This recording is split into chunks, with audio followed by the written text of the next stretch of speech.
Now at 6, Netflix takes a trip to Joplin to film an episode of a true crime documentary. Plus, the Joplin Eagles look ahead to an upcoming tournament. We'll hear from them. And the South Coffeyville, Oklahoma Police Department says goodbye to a K-9 officer.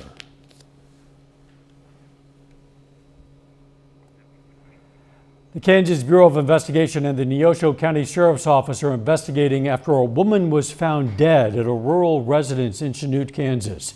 This is KOAM News at 6. I'm Dow Quick. Last night, around 5 p.m., authorities were conducting a welfare check at 6845 160th Road in Chanute. When they arrived, they found the body of 47-year-old Elena Aspria of Chanute next to a field near the home. Authorities say a person of interest was arrested on unrelated charges out of Fayetteville, North Carolina. There is no word yet on any charges in this case. Netflix is filming a true crime documentary, I Am a Killer, featuring a Joplin man who was convicted of first-degree murder. Gary Black fatally stabbed Jason Johnson in 1998. However, Johnson wasn't the only victim. KOAM's Amber Jenkins spoke with a Joplin man who recounts his encounter with the killer. Gary Black actually shot me. They robbed me, shot me, and left me for dead.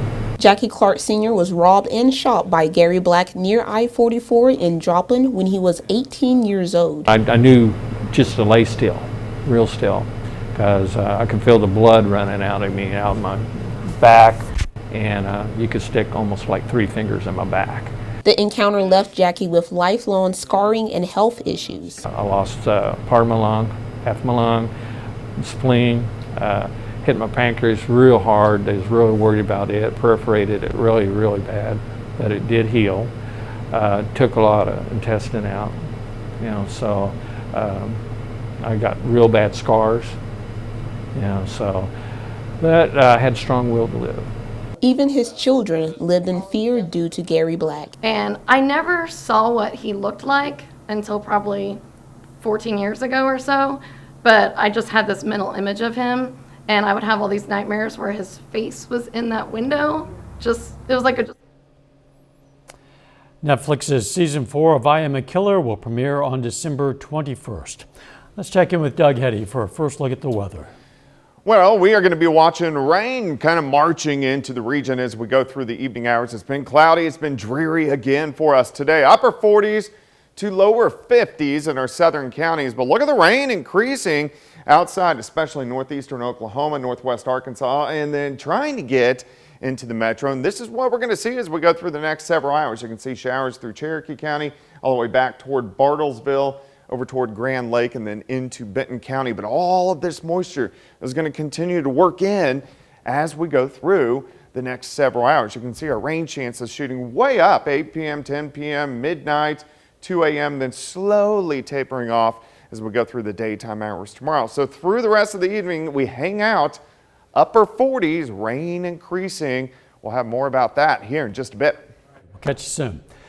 The South Coffeyville, Oklahoma Police Department today said its final goodbyes to a K-9 officer. KOAM's Kerry Worthen spoke with officers about K-9 Taz. We've been busy. It's a small town, but this dog has worked enough in the few years he's worked to last a lifetime. He's made my whole career. So I'm forever grateful for him. Best partner I could have asked for. 7-year-old Taz was a drug dog and helped serve the community since 2018. His handler, Officer Sheldon Rivers, was there for his last ride. Oh, he was my family for a few years. It was 12-hour shifts, all 12 hours, and then it's time to go get put up and get some rest. But that was his favorite time, was being up and working. He's going to be very, very hard to replace because he was just an outright good working dog. He knew when he come out of the pen it was time to go to work. He enjoyed it. As soon as you open the gate in the pen, he would automatically go up to the back door of the patrol vehicle and set until the handler opened it. I mean, he was just ready to go work. Taz's hips had continually become worse, and he was in pain and had a hard time walking. He was taken to Independence, Kansas, to an animal hospital to be euthanized. There's a trust that you gain and he gains with you. that no matter what, you know that he's going to be right there. The amount of time and hours that we spend with these dogs is more than our family. We do a lot of training with these dogs, and they go home with us, they come to work with us, they ride around in the patrol car, they help keep us safe along with other officers. Hopefully we can send out Taz with a positive note and with the respect he's earned, because he's definitely earned it. In South Coffeyville, Carrie Worthen, KOAM News. Officers say they tried to spoil Taz the past couple of weeks with treats and his favorite ball. He was laid to rest today in Nowata, Oklahoma. Coming up, we're going to hear from an area expert on online dog shopping scams. Plus, the city of Neosho ramps up construction on a new addition to Scenic Park.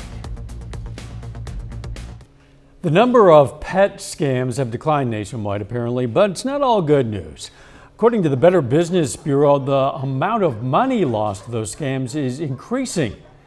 Pet scam losses are expected to reach at least $2 million in North America. Consumers affected by a pet scam lost an average of $850 each this past year. What's happening is scammers will, again, they ask kind of for a low price on a popular breed, and they pay that money, but then they start coming back to the consumer asking for additional charges for shipping, and then additional charges for things like temperature controlled crates or insurance. The BBB recommends going to local animal shelters and pet stores because you're able to actually see the pet before you buy it. Scenic Park in Neosho, Missouri is getting a new addition. Construction has begun on a new dog park.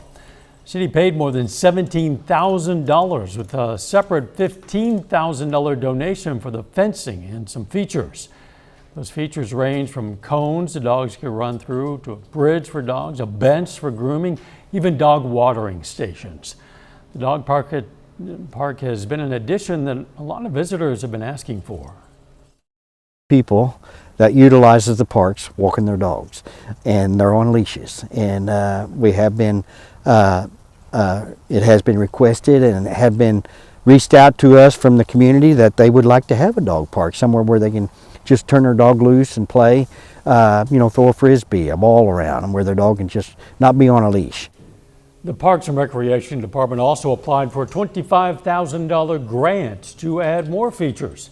It'll be free to the public. It's expected to be completed by January 31st. The city of Eureka Springs, Arkansas has made a decision on a recent controversy with a well-known nativity scene in the Basin Spring Park. Noah Tucker explains why they changed their stance on taking the decorations down. Many people love Christmas decorations, but one display in particular in the Basin Spring Park here in Eureka Springs has caused controversy after the city requested it be removed. Very encouraging to hear people say, keep Christ in Christmas, keep the nativity. That's what Christmas is all about. Randall Christie is the executive director of the Great Passion Play, the organization which owns the nativity display put up each year in the Basin Spring Park. Well, the nativity in Basin Park is a 72-year tradition in Eureka Springs, and it is an antique. It's in great shape and very well cared for. It's really important to the people here. Last week, Mayor Butch Berry requested the nativity be taken down. That upset me, and I wanted to know why, and he said there was a threat of a lawsuit, and his city attorney had advised him just to have it removed. And I didn't comply with that. And I said, no, we're not going to do that. We don't believe that one citizen's opinion can force us to remove the nativity that's been here for decades. We reached out to the mayor Tuesday to discuss the matter and were met with no response. This isn't the first time the Ozarks has seen Christmas controversy. In 2018, a Wisconsin-based group tried to have this light display removed from the Ozarks Finley River Park, which was ultimately unsuccessful. What's somebody doing coming in from out of state telling us how to live in our community? But that's an idea that brought about some good. But in similar fashion, the city of Eureka Springs has also taken a different stance in recent days. As of right now today, the city is saying it can stay. And because they changed their mind, they decided to do the right thing. Thousands of people literally have shared that on Facebook and made calls and emails. And I think the mayor has heard the voice of the people and said, look, I'm ready to fight this fight should there be one. Since this all came to light again, the city has now taken a new stance, releasing a statement via Facebook saying it will issue a permit for the nativity scene, allowing it to stay. A little bit later, the Joplin Eagles look ahead to the 26th annual Freeman Lady Eagle Classic. Plus, rain continues to increase across the region. We're going to look at that coming up.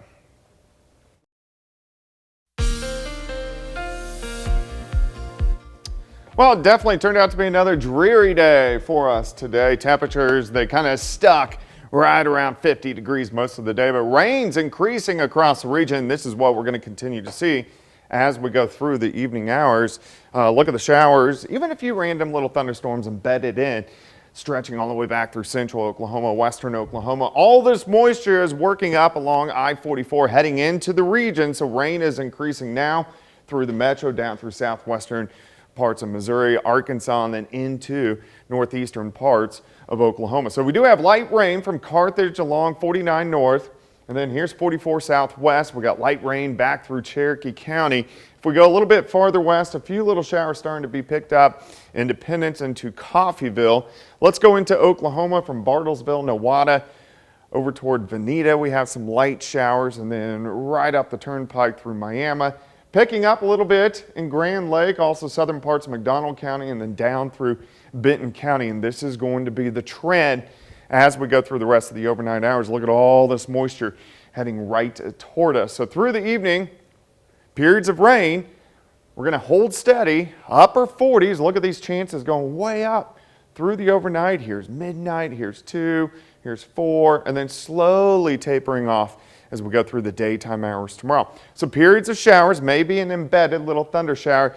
Not much in our northern counties the next few hours, and then it will start to advance in as we get after midnight tonight. But where you see the yellows, that is moderate, sometimes even heavy amounts of rain, especially along and south of the I-44 corridor. Heaviest rain out by 6 a.m., but as we go through the morning, we're still going to have scattered showers, especially on the Kansas side.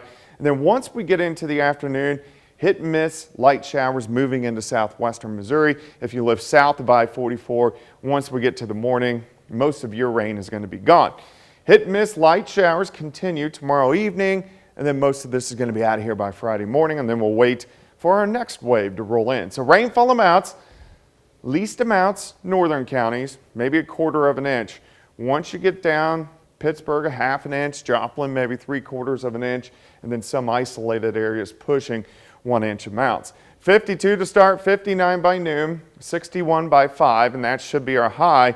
Starting to get a little bit wet, 7th and range line, 49 easterly winds, 5 to 10. Humidity, of course, is high. You can see upper 40s to lower 50s, and this is pretty much our overnight low.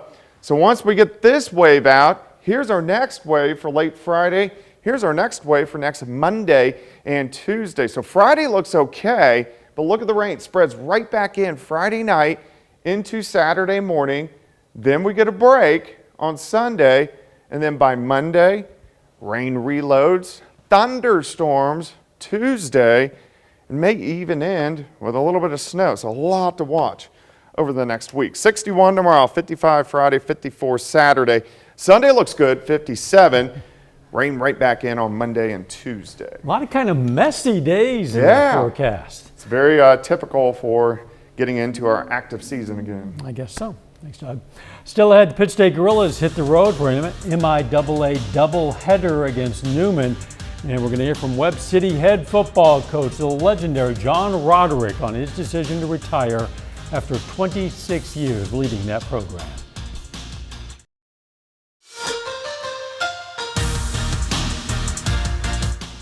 The Pittsburgh State Gorillas are on the road tonight facing the Newman Jets in their first MIAA road games of the season. On the women's side, the Gorillas are 6-2 to start the year, including a 2-1 mark in conference play. Now that one has actually already started. Right now, Pittsburgh State is up 31-26 at halftime. Grace Pyle has a team-high 11 points so far for the Gorillas. After that one wraps up, Pitt State men hit the floor against Newman. The Gorillas are 1-2 to begin conference play, trying to avoid a 3-game losing streak. That one begins at 7:30. We'll have the latest from Wichita right here tonight at 10. The Joplin High School girls will host the 26th annual Lady Eagle Classic beginning tomorrow afternoon. The tournament host Eagles open things up facing Leavenworth in the tournament opener at 2 p.m. And Joplin is 1-3 in their first 4 games of the season.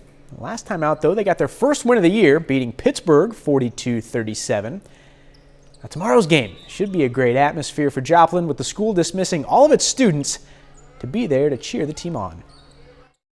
It's a really great experience, especially getting to play in front of our whole school. It's just like more of a reason to play better, you know, just to show Joplin that we're better than what they think we are. We just won, so now we're going to continue that over into the Lady Eagle Classic. It's at home, so just see if we can come out and play as strong as we did against Pittsburgh. Being able to have a tournament here with the high caliber teams coming in and just to challenge us and allow us to compete, I'm very excited about. The Webb City head football coach John Roderick announced his retirement on Monday afternoon. Roderick spent the last 26 years leading the Cardinals football program. In those 26 years, he led one of the most successful programs in the state of Missouri and in the country. The Cardinals won 90% of their games under Roderick, including 13 state championships and 22 district titles. Now, we had a chance to visit with him today about his retirement and his final meeting with the Webb City players. That is definitely the hardest part of it, you know, just knowing that you got to look some kids in the face and say, hey, I'm not going to do this anymore. Just, you know, making sure they understand that your door's always open, you love them, and you know, you do anything for them. They understand things, and from the day the day I've been here, at least I've tried to get the message across to all of our players, all of our coaches, that this has never been about one person, you know, never been about one single player, one single coach. You know, it's bigger than that, and you know, that's the main message I think I had, you know, as far as the kids go. I talked to him for about 15 to 20 minutes this afternoon. I'm going to post our full interview on our website later this evening, so you can go check it out. A lot of people will, I'm sure. We'll be right back. Take time now to honor a local veteran. We don't have the graphic, but we can tell you that Glenn Barker served in the U.S. Army from 1943 to 1946. His hometown, Nevada, Missouri. And we are proud to salute Private First Class Glenn Barker, a four-state hero. You can learn about lots of other heroes from all across this area. You can also submit a hero of your own anytime, and we certainly encourage you to do that. We're always looking for more heroes to recognize from any era, from any branch of our military service. Just go to our website, click on the link, KOAMnewsnow.com. Here's a look at what's coming up on KOAM News at 9 on Fox 14. The number of ceremonies around the country today marked 81 years since the attack on Pearl Harbor. A lot of them did. Also, a look at the growing legal business of moonshine and how a young mayor-elect in Arkansas is making history. Hope you join us for those stories and a whole lot more. Of course, it's coming up tonight. KOAM News at 9 on Fox 14. Rain chances in the forecast. Yeah, it's already raining in a lot of spots, and it's going to continue to increase as we go through the overnight hours tonight. And then just kind of on and off showers, especially north of I-44 tomorrow. A little bit of sun on Friday, and then right back to rain Friday night into Saturday morning. Final sports notes. I told you I'm going to post the full video of John Roderick, my interview with John Roderick today. If you got the KOAM app, I'm going to send it alert so you can check that out later this evening. Looking forward to that. We're going to leave you with video of the Christmas light display at King Jack Park in Webb City. Be careful out there, and let's make it a great evening.